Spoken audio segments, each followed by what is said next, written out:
Hey everybody, welcome back to the Words of Life channel and our daily Bible reading. Today is day 363. Today's reading will be Zechariah chapters 9, 10, 11, and 12, followed by Luke chapter 23. Let's dive right in. The book of Zechariah, chapter 9. The oracle of the word of the Lord is against the land of Hadrach, and Damascus is its resting place. For the Lord has an eye on mankind, and on all the tribes of Israel, and on Hamath also, which borders on it, Tyre and Sidon, though they are very wise. Tyre has built herself a rampart, and heaped up silver like dust, and fine gold like the mud of the streets. But behold, the Lord will strip her of her possessions, and strike down her power on the sea, and she shall be devoured by fire. Ashkelon shall see it, and be afraid, Gaza too, and shall writhe in anguish. Ekron also, because its hopes are confounded. The king shall perish from Gaza, Ashkelon shall be uninhabited. A mixed people shall dwell in Ashdod, and I will cut off the pride of Philistia. I will take away its blood from its mouth, and its abominations from between its teeth. It too shall be a remnant for our God. It shall be like a clan of Judah, and Ekron shall be like the Jebusites. Then I will encamp at my house as a guard, so that none shall march to and fro, no oppressor shall again march over them, for now I see with my own eyes. Rejoice greatly, O daughter of Zion. Shout aloud, O daughter of Jerusalem. Behold, your king is coming to you. Righteous and having salvation is he, humbled and mounted on a donkey, on a colt, the foal of a donkey. I will cut off the chariot from Ephraim, and the war horse from Jerusalem, and the battle bow shall be cut off, and he shall speak peace to the nations. His rule shall be from sea to sea, and from the river to the ends of the earth. As for you also, because of the blood of my covenant with you, I will set your prisoners free from the waterless pit. Return to your stronghold, O prisoners of hope. Today I declare that I will restore to you double. For I have bent Judah as my bow, I have made Ephraim its arrow. I will stir up your sons, O Zion, against your sons, O Greece, and wield you like a warrior's sword. Then the Lord will appear over them, and his arrow will go forth like lightning. The Lord God will sound the trumpet, and will march forth in the whirlwinds of the south. The Lord of hosts will protect them, and they shall devour and tread down the sling stones, and they shall drink and roar as if drunk with wine, and be full like a bowl, drenched like the corners of the altar. On that day the Lord their God will save them, as the flock of his people, for like the jewels of a crown they shall shine on his land. For how great is his goodness, and how great his beauty! Grain shall make the young men flourish, and new wine the young women. Zechariah chapter 10. Ask rain from the Lord in the season of the spring rain, from the Lord who makes the storm clouds, and he will give them showers of rain, to every one the vegetation in the field. For the household gods utter nonsense, and the diviners see lies. They tell false dreams and give empty consolation. Therefore the people wander like sheep. They are afflicted for lack of a shepherd. My anger is hot against the shepherds, and I will punish the leaders. For the Lord of hosts cares for his flock, the house of Judah, and will make them like his majestic steed in battle. From him shall come the cornerstone, from him the tent peg, from him the battle bow, from him every ruler, all of them together. They shall be like mighty men in battle, trampling the foe in the mud of the streets. They shall fight because the Lord is with them, and they shall put to shame the riders on horses. I will strengthen the house of Judah, and I will save the house of Joseph. I will bring them back because I have compassion on them, and they shall be as though I had not rejected them. For I am the Lord their God, and I will answer them. Then Ephraim shall become like a mighty warrior, and their hearts shall be glad as with wine. Their children shall see it and be glad. Their hearts shall rejoice in the Lord. I will whistle for them and gather them in, for I have redeemed them, and they shall be as many as they were before. Though I scattered them among the nations, yet in far countries they shall remember me, and with their children they shall live and return. I will bring them home from the land of Egypt, and gather them from Assyria, and I will bring them to the land of Gilead and to Lebanon, till there is no room for them. He shall pass through the sea of troubles, and strike down the waves of the sea, and all the depths of the Nile shall be dried up. The pride of Assyria shall be laid low, and the scepter of Egypt shall depart. I will make them strong in the Lord, and they shall walk in his name, declares the Lord. Zechariah chapter 11. Open your doors, O Lebanon, that the fire may devour your cedars. Wail, O cypress, for the cedar has fallen, for the glorious trees are ruined.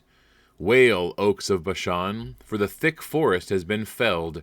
The sound of the wail of the shepherds, for their glory is ruined. The sound of the roar of the lions, for the thicket of the Jordan is ruined. Thus says the Lord my God, Become shepherd of the flock doomed to slaughter. Those who buy them slaughter them and go unpunished, and those who sell them say, Blessed be the Lord, I have become rich, and their own shepherds have no pity on them. For I will no longer have pity on the inhabitants of this land, declares the Lord.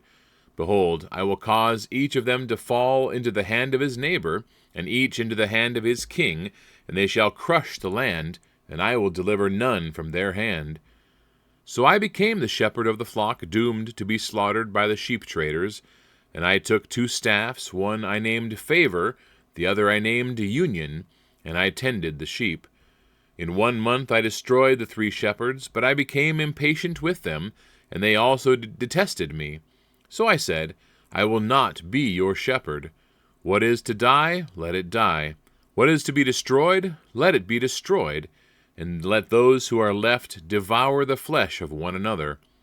And I took my staff Favor, and I broke it, annulling the covenant that I had made with all the peoples.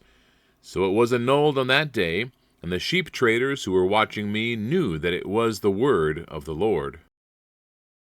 Then I said to them, If it seems good to you, give me my wages, but if not, keep them. And they weighed out as my wages 30 pieces of silver. Then the Lord said to me, Throw it to the potter, the lordly price at which I was priced by them. So I took the 30 pieces of silver and threw them into the house of the Lord to the potter. Then I broke my second staff, Union, annulling the brotherhood between Judah and Israel. Then the Lord said to me, Take once more the equipment of a foolish shepherd. For behold, I am raising up in the land a shepherd who does not care for those being destroyed, or seek the young, or heal the maimed, or nourish the healthy, but devours the flesh of the fat ones, tearing off even their hoofs. Woe to my worthless shepherd who deserts the flock!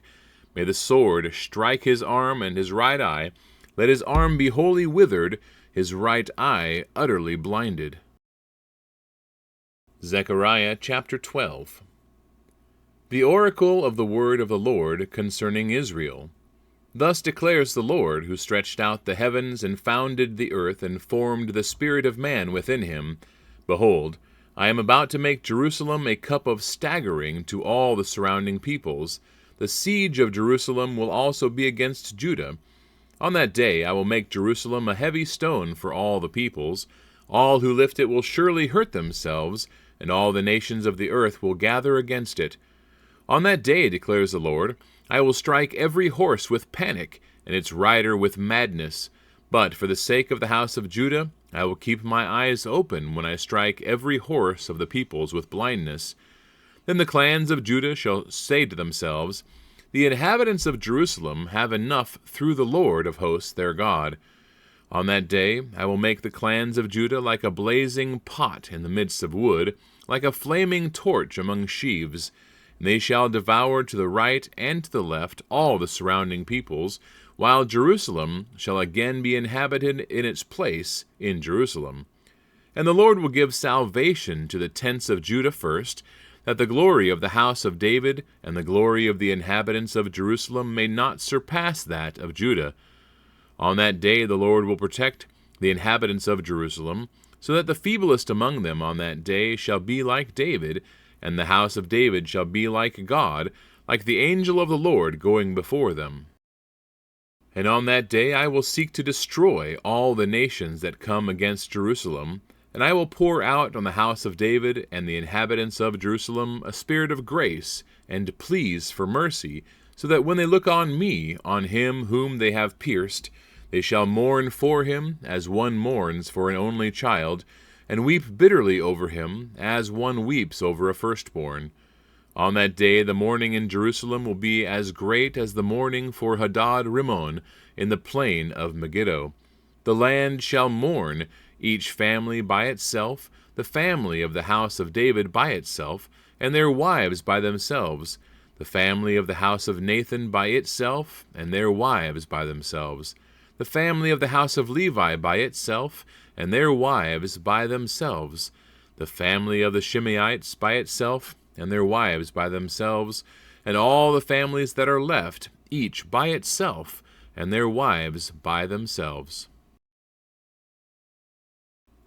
Luke chapter 23. Then the whole company of them arose and brought him before Pilate. And they began to accuse him, saying, We found this man misleading our nation and forbidding us to give tribute to Caesar, and saying that he himself is Christ, a king. And Pilate asked him, Are you the king of the Jews? And he answered him, You have said so. Then Pilate said to the chief priests and the crowds, I find no guilt in this man. But they were urgent, saying, He stirs up the people, teaching throughout all Judea from Galilee even to this place. When Pilate heard this, he asked whether this man was a Galilean. And when he learned that he belonged to Herod's jurisdiction, he sent him over to Herod, who was himself in Jerusalem at that time. When Herod saw Jesus, he was very glad, for he had long desired to see him, because he had heard about him, and he was hoping to see some sign done by him. So he questioned him at some length, but he had no answer. The chief priests and the scribes stood by, vehemently accusing him. And Herod with his soldiers treated him with contempt and mocked him. Then, arraying him in splendid clothing, he sent him back to Pilate. And Herod and Pilate became friends with each other that very day, for before this they had been at enmity with each other. Pilate then called together the chief priests and the rulers and the people, and said to them, You brought me this man as one who was misleading the people, and after examining him before you, behold, I did not find this man guilty of any of your charges against him. Neither did Herod, for he sent him back to us. Look, nothing deserving death has been done by him. I will therefore punish and release him. But they all cried out together, Away with this man, and release to us Barabbas, a man who had been thrown into prison for an insurrection started in the city and for murder. Pilate addressed them once more, desiring to release Jesus, but they kept shouting, Crucify, crucify him! A third time he said to them, Why? What evil has he done? I have found in him no guilt deserving death. I will therefore punish and release him. But they were urgent, demanding with loud cries that he should be crucified, and their voices prevailed. So Pilate decided that their demand should be granted. He released the man who had been thrown into prison for insurrection and murder, for whom they asked, but he delivered Jesus over to their will. And as they led him away, they seized one Simon of Cyrene, who was coming in from the country, and laid on him the cross to carry it behind Jesus. And there followed him a great multitude of the people and of women who were mourning and lamenting for him. But turning to them, Jesus said, Daughters of Jerusalem, do not weep for me, but weep for yourselves and for your children. For behold, the days are coming when they will say, Blessed are the barren and the wombs that never bore, and the breasts that never nursed. Then they will begin to say to the mountains, Fall on us, and to the hills, Cover us. For if they do these things when the wood is green, what will happen when it is dry? 2 others who were criminals were led away to be put to death with him. And when they came to the place that is called the Skull, there they crucified him and the criminals, one on his right and one on his left. And Jesus said, Father, forgive them, for they know not what they do. And they cast lots to divide his garments. And the people stood by watching, but the rulers scoffed at him, saying, He saved others, let him save himself, if he is the Christ of God, his chosen one. The soldiers also mocked him, coming up and offering him sour wine, and saying, If you are the king of the Jews, save yourself." There was also an inscription over him, "This is the King of the Jews." One of the criminals who were hanged railed at him, saying, "Are you not the Christ? Save yourself and us." But the other rebuked him, saying, "Do you not fear God, since you are under the same sentence of condemnation? And we indeed justly, for we are receiving the due reward of our deeds, but this man has done nothing wrong." And he said, "Jesus, remember me when you come into your kingdom." And he said to him, "Truly I say to you, today you will be with me in paradise." It was now about the 6th hour, and there was darkness over the whole land until the 9th hour, while the sun's light failed, and the curtain of the temple was torn in two. Then Jesus, calling out with a loud voice, said, "Father, into your hands I commit my spirit." And having said this, he breathed his last. Now when the centurion saw what had taken place, he praised God, saying, "Certainly this man was innocent." And all the crowds that had assembled for this spectacle, when they saw what had taken place, returned home, beating their breasts. And all his acquaintances, and the women who had followed him from Galilee, stood at a distance, watching these things. Now there was a man named Joseph from the Jewish town of Arimathea, and he was a member of the council, a good and righteous man, who had not consented to their decision and action, and he was looking for the kingdom of God. This man went to Pilate and asked for the body of Jesus. Then he took it down and wrapped it in a linen shroud and laid him in a tomb cut in stone, where no one had ever yet been laid. It was the day of preparation, and the Sabbath was beginning. The women who had come with him from Galilee followed and saw the tomb and how his body was laid. Then they returned and prepared spices and ointments. On the Sabbath day they rested according to their commandment. All right, that wraps up our reading for today from Zechariah and from Luke, both of which I believe we will be finishing tomorrow, which is pretty exciting. It's interesting to note, though, that in the book of Zechariah, the messianic prophecies there that were the duality of meaning again, talking about the coming back from Babylon, all the refugees of Babylon returning to Jerusalem, but also the allusion to the 30 pieces of silver and the potter's field, and all the things regarding what actually took place with Judas selling out Jesus, who we just saw being crucified. So you see all those things kind of being tied together, which is interesting. All right, everybody, God bless. We will see you tomorrow.